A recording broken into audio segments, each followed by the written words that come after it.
पावभाजी केलेली मगाशी. इथं ऐश्वर्या अगोदरच किचनमध्ये होते आणि नंतर मी पण किचनमध्ये आले.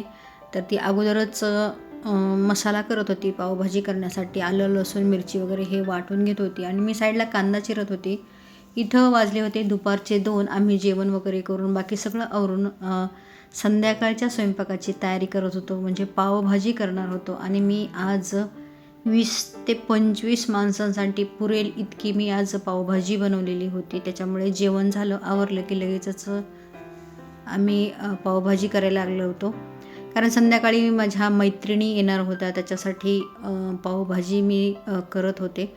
ऐश्वर्याने आलं लसूण मिरची वाटून घेतली, मी कांदा चिरून घेतला आणि हे बघा मी मोठ्या कुकरमध्ये बटाटा, फ्लावर, मटार इतक्याच ज्या भाज्या आहेत त्या शिजवून घेतलेल्या आहेत. एकदाच सगळ्या भाज्या शिजवून घेतल्या. तुम्ही गाजर पाहिजे असेल तर गाजर घाला, शिमला मिरची पाहिजे असेल तर शिमला मिरची घाला. हे दोन्ही आम्हाला चालत नाही म्हणून मी काही त्याच्यात घातलेलं नाही.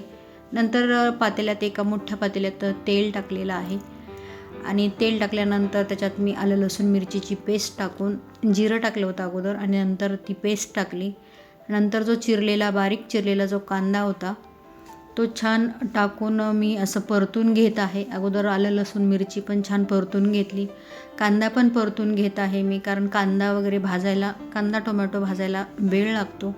त्याच्यामुळे मी कांदा चिरून झाला की लगेचच कांदा परतायला ठेवलेला आहे. तोपर्यंत मी इकडं म्हटलं टोमॅटो चिरून घ्यावं आणि नंतर टाकावं. तर टोमॅटो धुवून घेतले आणि टोमॅटो पण नंतर मी इथं चिरून घेत आहे. तर याचं प्रमाण जर म्हणाल तर 1 किलो बटाटा आहे, 1.25 किलो फ्लावर होता दांड्यासहित, तर तो काढून किती भरला असेल, एक 400 ते 500 ग्राम भरला असेल.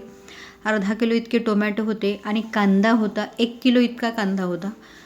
तर तो मी चिरून ते छान असा बारीक चिरून घेतलेला आहे कांदा आणि टोमॅटो पण चिरून झाला तर मी त्याच्यात टाकून घेतलेला आहे. आता हे दोन्ही छान एक साथच छान शिजत राहील. थोडं मीठ टाकून घेतलं कारण कांदा आणि टोमॅटो छान पटकन मऊ व्हावा याच्यासाठी मी थोडं मीठ टाकून घेतलं आणि ते छान परतून घेत आहे. याच्यात कांदा आणि टोमॅटो परतणं फार महत्त्वाचं आहे. कुणी कुणी पेस्ट करून घालतं, पण मी पेस्ट करून नाही घालत. असं जितकं बारीक चिरता येईल तेवढं बारीक चिरून ते स्मॅश करत असते. आणि या कुकरमधल्या ज्या भाज्या आहेत त्या मी स्मॅश करून घेतल्या स्मॅशरनेच. तर त्याच्यात थोडंसं पाणी जास्त झालं होतं, त्याच्यामुळे स्मॅशरने मटार वगैरे एवढे स्मॅश झाले नाहीत. पण ठीक आहे, जेवढं पाहिजे तेवढं झालं, ते पण तितकं पण झालं तरी पण छान होते पावभाजी.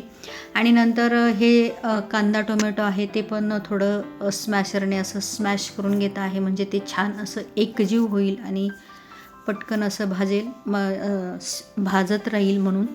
आणि नंतर बघा एकदम हिरवीगार अशी मी भरपूर अशी मूठ भरून कोथिंबीर टाकलेली आहे. नंतर हे मी छोटे मसाले टाकत आहेत कोरडे. धना पावडर टाकली, हिंग टाकलं, लाल तिखट टाकलेलं आहे, हळद टाकलेली आहे थोडीशी.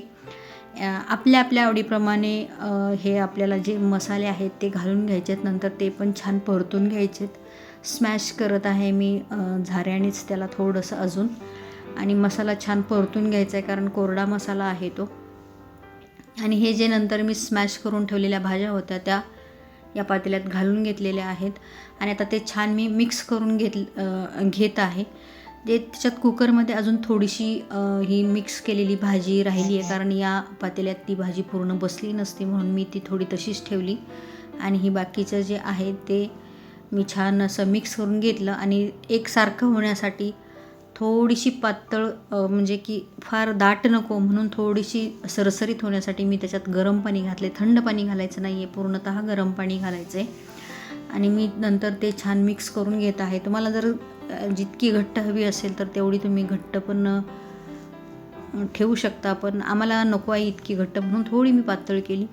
आणि नंतर मी इथं टाकत आहे मसाला, पावभाजीचा मसाला.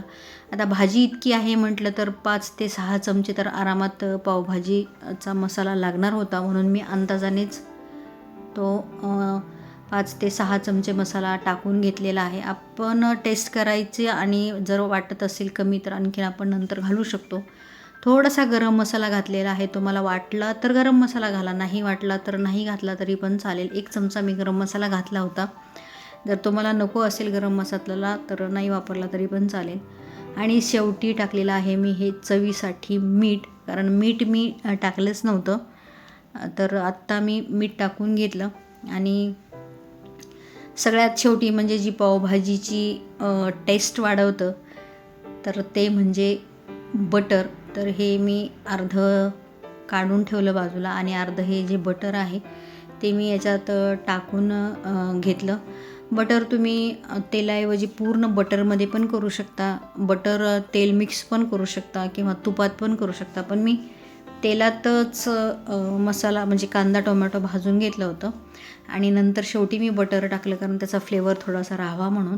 आणि नंतर बघितलं टेस्ट कशी आहे. तर टेस्ट बघायला मी गेले पण माझं तोंड काही दिसलं नाही, फक्त माझा हातच दिसला. पण थोडंसं मीठ कमी वाटलं म्हणून मी परत मीठ टाकलं. ऐश्वर्याला आपण म्हटलं तू पण टेस्ट करून बघ. म्हणजे कसं असतं, घरात जे कोणी असतं प्रत्येकाच्या सल्ल्यानुसार जर आपण केलं तर असं की कोणाला काही कमी आहे ते पटकन समजतं. म्हणून तिला पण मी म्हटलं तू पण बघू की टेस्ट करून की काही कमी आहे का. तर ती म्हटली काही कमी नाही आहे. तर ही पावभाजी मला वाटते पूर्ण झालेली आहे. आणि ती कुकरचं जे उरलेलं होतं तर ती भाजी मी दुसऱ्या भांड्यात काढून घेतली आणि थोडंसं कुकरमध्ये गरम पाणी घालून ते परत पावभाजीत टाकून घेतलं. आणि आता इकडं ऐश्वर्या पाव भाजायला घेतला आहे. ती बघा छान मस्त असे पाव भाजून घेत आहे. आणि साईडला मी हे जे कॉर्न आहेत तर ते कॉर्नचे दाणे असे थोडेसे भाजून घेत आहे. पाऊस पडत आहे थोडासा बाहेर, म्हणून मी म्हटलं की थोडंसं कॉर्न पण अशा पावसात गरम गरम कॉर्न खायला पण छान लागतात.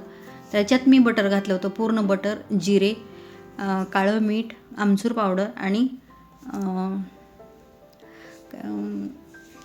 चाट मसाला घालून ते छान परतून घेतलं. तोपर्यंत या बघा ह्या सगळ्या माझ्या मैत्रिणी आलेल्या आहेत आणि सगळ्या पिंकी पॉंकी दिसत आहेत, कारण थीमच अशी होती की पिंक ड्रेसची. तर सगळ्या ड्रेस घालून आलेल्या आहेत. आणि नंतर इथं मी केक कटिंग केला आणि पावभाजी सगळ्यांनी खाल्ली. तर कसा वाटला तुम्हाला हा व्हिडिओ नक्की सांगा. आवडला तर लाईक शेअर सबस्क्राईब करायला विसरू